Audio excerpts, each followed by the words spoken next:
धोखाधड़ी करके भारत के लोगों का पैसा लूटकर कैसे विदेशों में अय्याशी की जा सकती है, ललित मोदी और विजय माल्या की ये तस्वीरें बताने के लिए काफी है।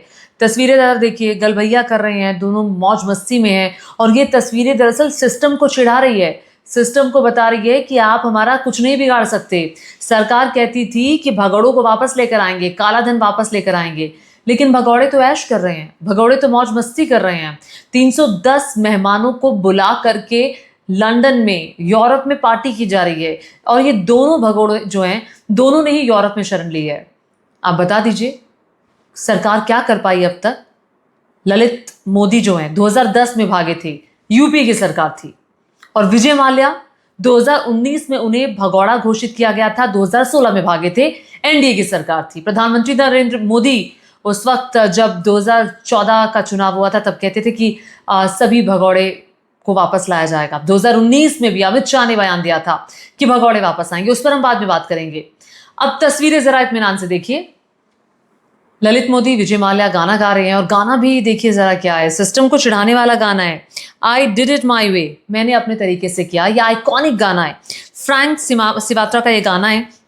ललित मोदी का बांग्लो, लंदन का घर, लेविश पार्टी, अंग्रेजी में गाना दोनों गा रहे हैं। गुड फ्रेंड्स हैं विजय माल्या और ललित मोदी, थिरकते हुए साथ में, और साथ ही वेस्ट इंडीज के पूर्व दिग्गज प्लेयर क्रिस गेल भी मौजूद। कई सारे फेमस लोग इस पार्टी में मौजूद थे। आप जरा देख लीजिए, आपने दोनों ही भगौड़े देश के बाहर पार्टी कर रहे हैं। जब ये वीडियो मैं आपको दिखा रही थी तो मेरे जहन में सवाल आ रहा था कि क्या कानून से भागे लोग विदेश में जाकर के कानून के दायरे से बाहर चले जाते हैं क्या? हमारा सिस्टम क्या इस तरह का है? क्या सरकार के हाथ बंधे हुए हैं? सरकार कुछ क्यों नहीं कर पा रही? ये वो बीजेपी की सरकार है जो कहती थी भगौड़ों को वापस लाएंगे, पूरा पैसा वसूल करेंगे, और काला धन जो लोगों का बाहर है स्विस बैंक में, जो अब काफी ज्यादा बढ़ चुका है पहले के मुकाबले, वो पैसा वापस आएगा। अभी कोई नामो निशान ही नहीं है, कोई चर्चा ही नहीं है उसकी। और सबसे पहले आ जाइए ललित मोदी पर। 2010 में वो भागे थे, आईपीएल के पूर्व कमिश्नर रह चुके हैं। आईपीएल में अनियमितता का उन पर आरोप है, मनी लॉन्ड्रिंग का उन पर केस है, फेमा के नियमों का उल्लंघन उन्होंने किया है। और जब वो गए, आराम से इत्मीनान से अपनी जिंदगी गुजार रहे हैं विदेश में, कोई लेना देना नहीं है। आए दिन वो अपनी वीडियोस डालते हैं, ठेंगा दिखाते हैं देश के कानून को। अब आ जाइए विजय माल्या पर। हालांकि विजय माल्या की 14,000 करोड़ की संपत्ति सीज हो चुकी है और विजय माल्या कह रहे हैं कि मुझे तो बैंकों का लगभग 9,000 करोड़ रुपए देना है, तो इतना पैसा सरकार ने मेरा ले लिया।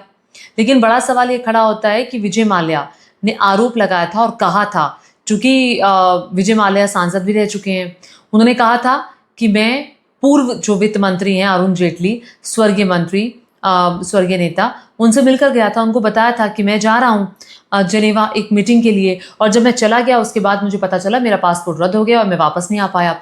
यानी कि सरकार को पता था उनको भागने में क्या मदद की, ये भी बड़ा सवाल खड़ा होता है।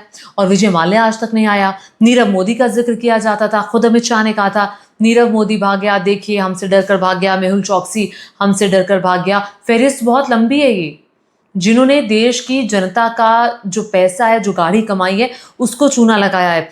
मैं आपको बता दूं, नीरव मोदी, मेहुल चौकसी पर 13,500 करोड़ रुपए का चूना लगाने का आरोप है, और जतीन मेहता पर 6,712 करोड़ का है। नितिन संदेसरा पर 5300 करोड़ का फ्रॉड का आरोप है। और जब चुनाव होते हैं तो ये भगौड़ों का मुद्दा उठाया जाता है, भगौड़ों को वापस लाएंगे। खुद अमित शाह ने क्या कहा था भगौड़ों को लेकर, जरा सुन लीजिए। आज मोदी जी के नेतृत्व में देश में भ्रष्टाचार के खिलाफ एक बहुत बड़ी लड़ाई शुरू की। हर तरीके से काले धन को कर्टेल करने का, काले धन को रोकने का प्रयास प्रधानमंत्री जी की नेतृत्व में भाजपा सरकार ने किया है। मैं इसके बहुत डिटेल में नहीं जानना चाहता। ये दिल्ली की सर्द से सर्द मौसम में भी जिन्होंने घपले घोटाले करे हैं, इनके चेहरे पर पसीना हर रोज सुबह हमें देखने को मिलता है। ये नकेल कसने का जो अभियान चलाया है, चाहे इसको कोई कुछ भी नाम दे दे,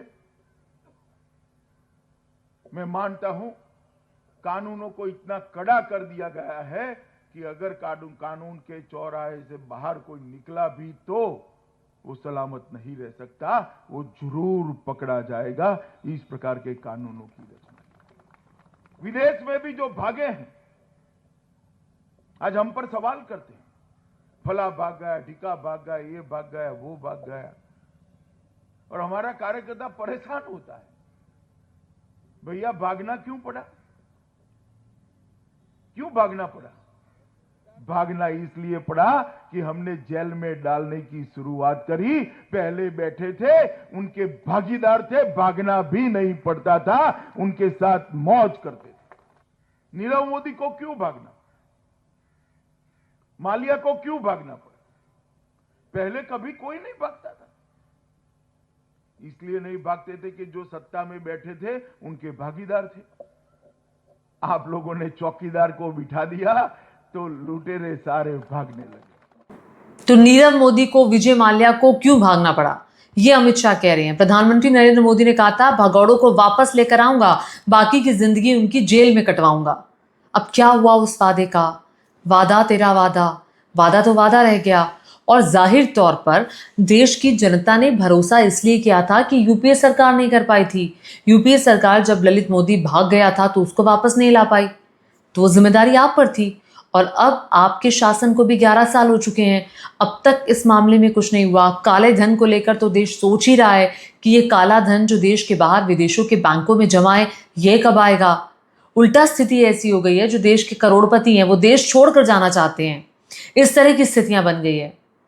आपको क्या लगता है, क्यों आखिर भगौड़ों को लेकर जो मौजूदा सरकार है वो थोड़ी सी ढिलमुल रवैये के साथ दिखाई देती है, वो कोई कदम उठाती हुई नजर नहीं आ रही है? क्यों ये उदासीनता है? नीचे कमेंट करके बताइएगा। आपको मेरा ये वीडियो कैसा लगा ये भी बताइएगा, और साथ ही साथ मेरे चैनल को सब्सक्राइब करना मत भूलिएगा। धन्यवाद।